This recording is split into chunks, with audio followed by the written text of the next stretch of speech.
পূজা cherry. আমি না personally এনাদেরকে খুব কম চিনি তো এদেরকে। পূজাচেরির ব্যাপারে একটা বলি, ও ভালো, বাবা মাকে নিয়ে ব্যাড কমেন্ট করে, তারা আসলে মানুষের যোগ্য না। জানি না ওকে কে স্ট্যাটাসটা দেওয়া হয়েছে।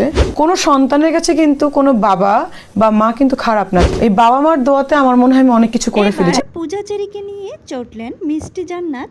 হ্যাঁ দর্শক, পূজা চেরির কথা শুনেই ক্ষিপ্ত হয়ে উঠলেন জনপ্রিয় এই অভিনেত্রী। কিন্তু কেন?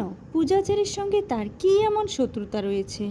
পুরনো কোনো দ্বন্দ্ব রয়েছে নাকি? চলুন ঘটনার বিস্তারিত জেনে আসি।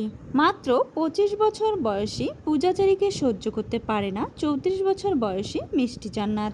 হ্যাঁ ভিউয়ার্স, একটা ইন্টারভিউতে পূজা চেরির নাম নিতেই মিষ্টি জান্নাত ক্ষিপ্ত হয়ে ওঠে। মূলত পূজা চেরি মিডিয়ার সামনে এসে এর আগে একবার তার বাবাকে নিয়ে অত্যন্ত বাজে মন্তব্য করেছিলেন, আর এটাই পছন্দ হয়নি জান্নাতের। পূজা চেরির বাবা খুব ছোটবেলাতেই পূজা চেরিকে রেখে এবং তার মাকে রেখে চলে গিয়েছিল। পরবর্তীতে পূজা চেরি অনেক কষ্টে দিন কাটিয়েছে। একটা টাকাও ছিল না তাদের ঘরে, থাকার মতো ঘরটাও ছিল ভাঙাচোরা। এমন অবস্থাতে পূজা চেরির বাবা জুয়া এবং অন্য ধরনের খারাপ কাজে লিপ্ত হয়ে পড়েছিল। প্রচুর কালো টাকা ইনকাম করত, কিন্তু 1 টাকাও তার মা কিংবা তাকে দিত না, একটাবার তাকে দেখতে আসতো না। এই সমস্ত কথা পূজা চেরি তার সোশ্যাল হ্যান্ডেলে বলেছিল।